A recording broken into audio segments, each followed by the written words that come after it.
Saya sergap, ternyata dia nggak bisa disergap. Maksudnya nggak bisa gimana? Ya nggak bisa ketangkap. Artinya nggak bisa, langsung menghilang gitu. Boh, Masya Allah, kaget saya. Iya. Seakan-akan saya ini songkok saya ini hilang, kata saya hilang. Penuh, kepala mekar kayaknya. Astagfirullahaladzim. Berarti ini pocong sungguhan, kata saya.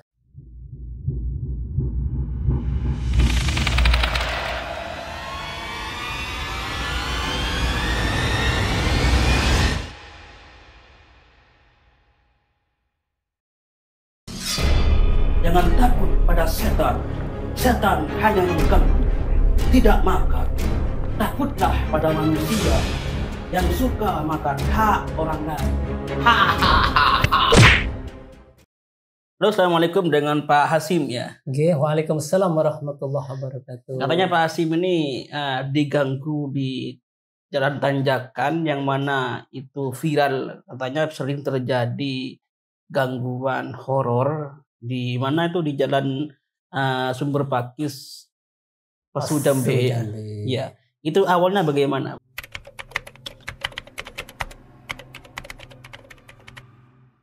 Begini, memang itu betul, Mas. Saya di waktu itu, saya nggak tahu kalau di situ itu viral semacam itu. Saya nggak tahu. Dan setelah itu saya berangkat dari rumah. Karena rumah saya itu kan jauh ke tempat takziah itu. Sekaligus saya mau nunggu tahlilan. Terus saya singgah di tempatnya teman saya. Iya. Nah, setelah itu dia cerita bahwasannya di situ itu banyak pocong, banyak orang yang ketemu dengan ini dan ini. Terus masa iya? Saya bilang, iya memang. Lo nggak percaya Bapak ini? Iya. Nggak percaya saya. Sebelumnya memang saya nggak percaya. Saya sholat isya dulu. Terus saya setelah sholat isya dari rumahnya teman saya yang saya singgahin itu tadi. Terus saya berangkat. Dan saya berangkat. Ternyata saya berangkat itu nggak ketemu apa-apa, Mas Yan. Terus dihabatin saya. Di mana ada pocong kok? Katanya banyak pocong di sini. Berarti cuma omongan orang ini, bilang gitu. Ketika ke situ Bapak ini bersama temannya apa? Saya sendirian. Oh, sendirian. Waktu itu sendirian saya. Nah, setelah itu nyampe karena dari rumah juga sendirian. Setelah singgah di rumahnya teman saya berangkat. Katanya banyak pocong, banyak. Ternyata saya nggak ketemu. Setelah itu nyampe ke tempat takziah, sekaligus itu tempat tahlil itu. Habis itu udah setelah disambut dengan sudah ya salam-salaman dengan tamu lah, dengan tamu jenengan tat nggih. Terus habis itu apanya Bapak ini? Wali santri nggih. Wali santri itu. Dan sekarang ini Bapak ini sebagai apa? Oh, saya cuman sebagai pengurus ada di pesantren. Oh, pengurus ya. Nah, jadi dalam acara ke sana itu takziah karena berkaitan dengan santri, dengan alumni. Nah, terus karena saya tahu, terus takziah saya setelah nyampe ke tempat takziah itu ya sudah disambut dengan tamu, dengan tuan rumah lah, dengan juga tamu-tamu undangan, tamu-tamu yang mau tahlil itu udah. Setelah itu ya udah. Setelah tahlil ngobrol-ngobrol bahwasanya saya tanya, loh katanya orang dia di tanjakan tinggi itu banyak pocong. Terus dia bilang, oh iya Tat, memang banyak di situ katanya. Tanjakan tinggi. Iya, di tanjakan. Berarti memang tinggi tanjakannya gitu. Tanjakannya tinggi. Motor kalau misalnya bukan mitik ya, itu kalau nggak satu itu jarang mau naik itu, mau itu. Setelah itu sampai di situ, oh iya memang di situ. Enggak memang di situ itu. Terus di situ udah saya ngobrol pas di samping itu orang itu bilang gini, di samping itu memang sudah viral banyak ada pocong. Terus pemuda-pemuda yang tidak bertanggung jawab itu nakut-nakutin warga katanya. Kamu nakut-nakutin warga, nakut-nakutin bagaimana? Jadi pocong jadi-jadian katanya. Apa? Terus motifnya bagaimana? Saya tanya gitu. Pak, itu pakai mukena. Pakai mukena. Jadi itu loncat-loncat kayak seperti gayanya pocong. Gitu ya. Gayanya pocong. Terus habis itu, masa iya ta? Oh ya mungkin Jadi tetap saya nggak takut. Setelah banyak cerita begini, yang satunya nyambung lagi, memang iya ada pocong di situ, viral lah. Setelah itu sampai titik terakhirnya jam 10 saya pamit pulang. Loh, masa langsung pulang? Insya Allah saya langsung pulang. Iya. Karena dari Pasuruan sampai Selok ini kan sampai Sumberwulu, apalagi itu kan jauh kan. Berarti kesadaran ini sendirian Ustaz? Sendirian, keadaan saya sendirian. Memang waktu itu. Nah, setelah itu pulang saya ya jam 10 lebih 15 menit insya Allah. Nah, setelah itu nyampe ke tanjakan itu, kalau dari sini kan turunan sudah, sampai turunan tinggi. Terus ada pocong sungguhan, ada pocong ya loncat-loncat. Batin saya mau tak tangkap ini biar ada efek jerah, nggak nakut-nakutin. Mungkin dikira itu orang manusia yang dikira pocong jadi-jadian itu. Saya nggak ngira kalau itu pocong sungguhan. Iya. Setelah itu saya sekarang kamu saya tangkap biar kamu ini nggak bisa nggak menjadi nakut-nakutin nakut-nakutin warga, jadi biar nggak viral. Saya bilang gitu. Batin saya. Udah, saya bawa waktu itu motor Vega. Bawa motor jam Vega. 10 pulang gitu. Iya, pulang itu bawa motor Vega, saya jagang motor saya, terus pura-pura saya nggak ngeliatin itu, nggak lihat ke pocong itu. Kata saya itu pocong jadi-jadian, bukan pocong sungguhan, itu batin saya itu. Itu bagaimana wujudnya itu? Ya, wujudnya ya macam pocong itu, cuman kalau muka nggak kelihatan kalau muka. Ya pocong, udah wujudnya pocong. Nah, setelah itu loncat-loncat semacam pocong sudah. Tapi batin saya tetap gini, pokoknya kamu biar ada efek jerah, saya tangkap kamu. Kamu sekarang. Biar gak bikin warganya resahnya warga. Saya bilang gitu. Lah udah, saya jagang motor saya pura-pura nggak ngeliatin itu. Nah setelah itu nyampe dekat terus saya sergap, ternyata dia nggak bisa disergap. Maksudnya nggak bisa gimana? Ya nggak bisa ketangkap. Artinya nggak bisa, langsung hilang gitu. Masya Allah, kaget saya. Iya. Seakan-akan saya ini songkok saya ini hilang, kata saya hilang. Penuh kepala mekar kayaknya. Besar kepalanya. Besar. Setelah itu tak raba gini songkok saya kok ada. Astagfirullahaladzim. Berarti ini pocong sungguhan, kata saya. Nah setelah itu udah ya yang namanya nyabe sudah. Nah, tadi itu awalnya memang pocong memang itu, makanya katanya kata saya itu bukan pocong sungguhan, karena viralnya lagi di samping itu sudahlah dia angker, masih banyak pemuda yang nakut-nakuti warga. Nah itu kalau kata saya yang tadi itu ini biar ada efek itu jerahnya. Kakinya nampak enggak Ustaz?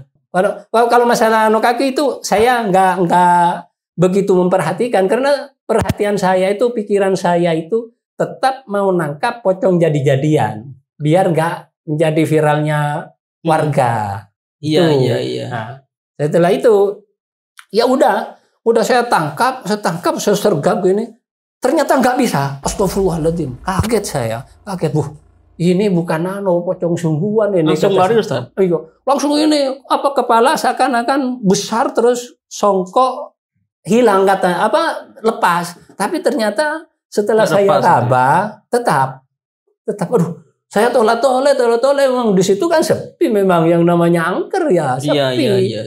Di situ tolak-tolak orang, nggak ada orang loh. Ini gimana terus mau naik? Memang keadaan jalan itu bagaimana? Apa ada dekat rumah apa gimana? Jauh aja ya, agak jauh lah, agak renggang dari rumah. Renggang. Insya Allah sekitar 50 meter lah dari rumah itu. Sekitar 50 meter. 50 Tapi meter. Lampu itu ada ya? Lampu jalan itu ada? Oh enggak ada. nggak ada, memang nggak ada lampu jalan itu, nggak ada, gelap. Gelap ya. Gelap. Ya cuman di rumah teras orang itu ada. Berarti kalau lewat sana berarti yang kelihatan itu hanya dari senter mobil atau motor. Iya. Terus habis itu saya tolak-tolak berat. Aduh, bagaimana ini? Mau teriak, saya orang laki-laki kok mau teriak katanya. Tapi saya tetap berani. Nah, setelah itu tetap berani. Saya terpaksa udah, karena di samping sudah gak ada apa-apa. Tadi udah 2 kali saya pertama muncul. Iya, pertama muncul terus karena inisiatif saya itu begini. Inisiatif saya itu mau ditangkap ini biar bikin efek jerahnya itu enggak nakut-nakuti warga, biar enggak bikin resahnya warga. Nah, setelah itu saya tangkap, Nggak bisa. Sampai 2 kali. Iya, 2 kali. Nggak bisa. Setelah itu muncul lagi, tangkap, nggak bisa. Astagfirullahaladzim, berarti ini bukan pocong jadi-jadian, ini pocong sungguhan ini. Iya. Gitu, batin saya. Terus ya udah saya tolak orang-orang itu nggak ada. Saya naik motor saya starter motor saya boceng. Saya berangkat, kok rasanya berat di itu. Di motor saya itu berat ya, karena kebetulan dia turunan nggak berani di loop dengan saya. Motor itu nggak saya berani ngelup. Ya tetap mesin hidup ya, terus tetap masuk persneling, tetap dalam masuk. Keadaan berat gitu ya. Berat.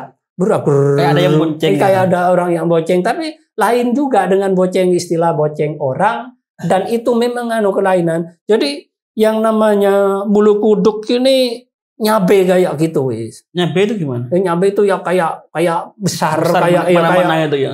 Iya. Kalau kata orang Madura, pinyapih. Iya, pinyapih itu. Nah, setelah itu udah nyampe ke rumahnya teman saya yang saya singgahi tadi, tidur sudah orangnya. Kan itu berarti nyampe dulu ke temannya itu, mampir dulu lagi lah. Oh enggak, makanya saya mau mampir, mau cerita saya. Iya. Tapi karena di situ sudah tidur, jadi saya enggak kasihan, tapi di bulu kuduk itu tetap nyabe ya, saya tetap nekat saya. Tapi dia nekat gimana? Ya nekatnya tetap mau pulang. Mau pulang. Wong saya itu dia itu sekitar itu nyampe ke situ sudah jam 11, nyampe ke jam 11 lebih sudah. Nyampe ke rumahnya teman saya yang itu. Iya. Yang pertama yang berarti saya singgah itu. Berarti ya? Iya. Lama, karena saya masih pikiran, kan 2 kali saya sergap itu nggak bisa. Iya. 2 kali saya sergap nggak bisa. Setelah itu ketiga kalinya saya berangkat itu, tapi kayak di belakang itu ada boceng berat gitu. Tapi tetap saya, berarti ini pocong. Di dalam hati saya itu gini, tetap saya baca ayat kursi itu, tetap baca selawat dan ayat kursi itu tetap. Nah, setelah nyampe ke rumahnya teman saya itu kok enteng lagi, ringan lagi itu motor saya, berarti ini pocong sungguhan ini, kata saya.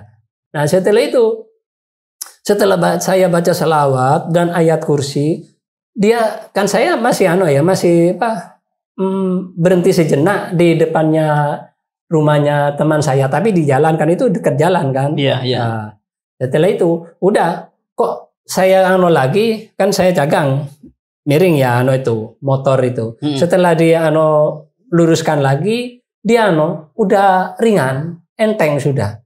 Berarti ini sudah bawaannya enteng. Bawaannya ya. Sudah pulang. Nah, pulang saya kok malamnya itu langsung itu sekitar saya nyampe ke rumah itu sekitar jam 1:30 atau 1:30 nyampe ke rumah. Lumayan jauh tempatnya ya.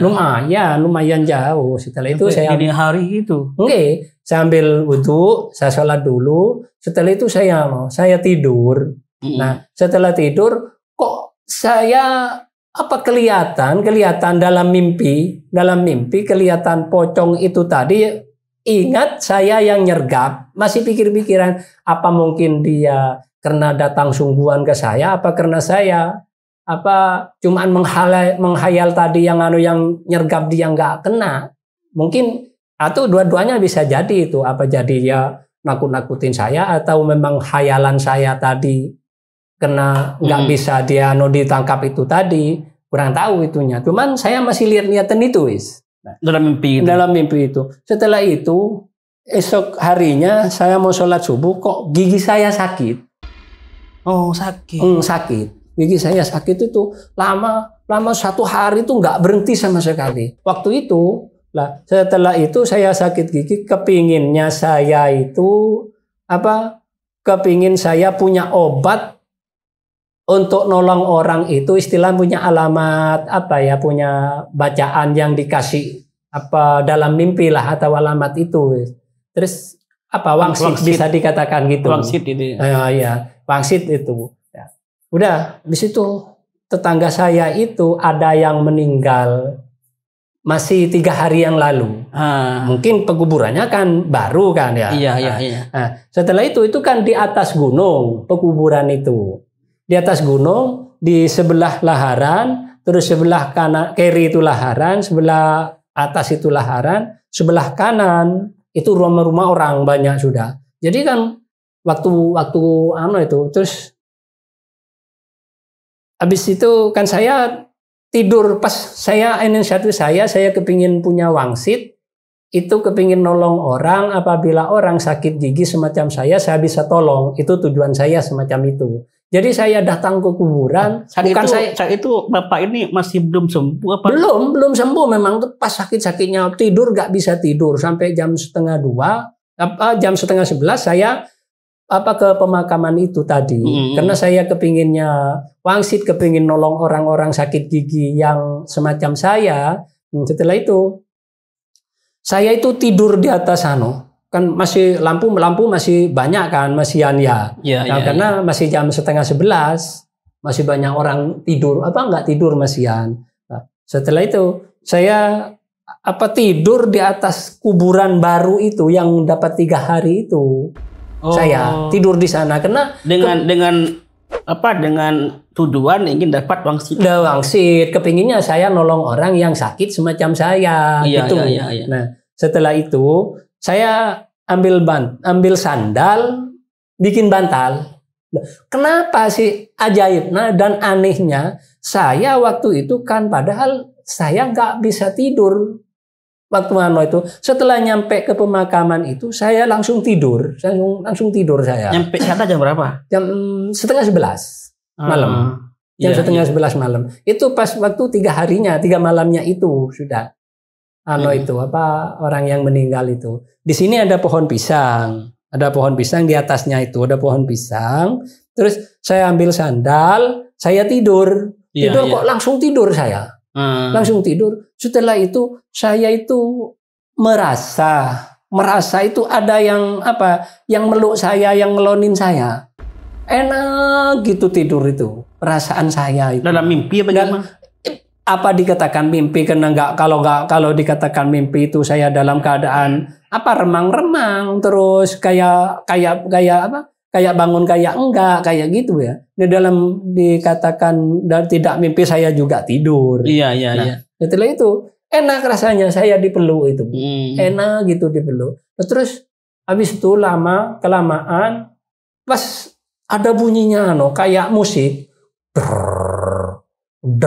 Kayak sound bunyi di mana? Agur. Ya di itu di tempat itu. Di kuburan itu. Di kuburan itu pokoknya kayak musik Iya. Nah, kayak musik. Setelah itu pas habis itu saya masih dengerin musik lah, nyantai dalam tidur saya itu nyantai untuk dengerin musik.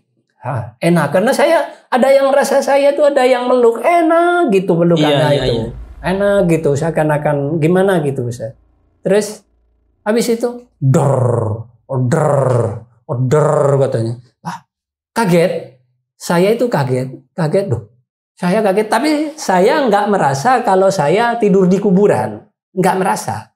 Loh, nggak merasa? Nggak merasa. Nah, waktu itu saya nggak merasa kalau tidur di kuburan. Berarti mimpi itu boleh? Nah, makanya itu nggak merasa saya tidur di kuburan itu. Terus setelah itu kan itu penguburan kan memang ada di atas gunung kan ya. Di bawah itu rumah-rumah kan. Terus setelah itu saya lihat lampu-lampu di rumahnya orang kok pada mati semua sudah. Ya ada sebagian cuman ya, tapi pada nggak seperti orang apa di mimpinya itu. Enggak, dalam sudah sadar sudah. Oh, sadar. Iya, dalam sadar karena itu kagetnya dengan musik itu tadi. Oh, musik bangun musik udah ya aku dengarnya seakan-akan apa soundnya enak gitu, agur gitu. Der kayak gitu. Setelah bangun itu gimana kondisi giginya itu? Setelah itu bangun nggak terasa sakit karena kaget. Oh. Karena kaget, nggak terasa kaget. Sembuh berarti. Enggak, Pak. Habis itu loh. Astagfirullahaladzim, saya kan tidur di kuburan. Kata saya. Kaget setelah terlihat jam 2 kurang 5 menit. Berarti saya ketiduran di kuburan kata saya. Terus tak ambil sandal yang bikin bantal itu tadi ya. Saya pulang, berarti saya bilang gitu. Gigi udah nggak terasa sakit, alhamdulillah. Waktu itu. Udah sembuh ya? Sembuh. Waktu itu sembuh karena keinginan saya itu cuman nggak kepingin sembuh sendiri, kepinginnya saya dapat wangsit yang bisa nolong orang sakit. Itu maunya saya. Berarti di situ nggak dapat wangsit berarti? Enggak dapat apa-apa karena enggak dapat. Tapi ya sembuh gitu. Sembuh alhamdulillah. Enggak dapat apa-apa, enggak dapat wangsit. Cuman ya sembuh. Tapi karena takut dan khawatir atau kaget dan lain sebagainya, saya karena di situ kan bekas lahar itu kan memang banyak, apalagi itu di pekuburan. Terus di lahar itu kan banyak orang yang meninggal di situ kan. Nah, setelah itu saya pulang kan saya tidurnya di musola, bukan di rumah. Pulang itu. Pulang. Tadi nggak langsung ke rumah. Enggak. Ya, kenapa kok enggak? Kan saya punya musola. Oh iya. Iya, punya musola. Jadi nggak masuk maksudnya nggak masuk ke rumah. Tapi saya langsung masuk ke musola. Saya wudhu dulu, setelah wudhu saya sholat dalam tidur saya itu nggak tidur, duduk saya itu ketiduran.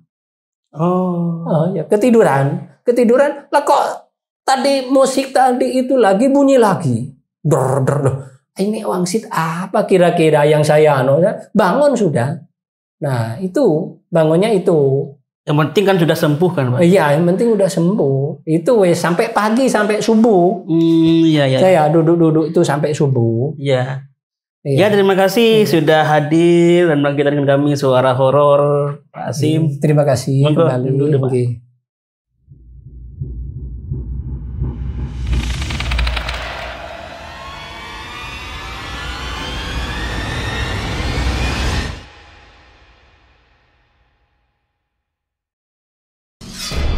Jangan takut pada setan. Setan hanya mengganggu, tidak makan. Takutlah pada manusia yang suka makan hak orang lain.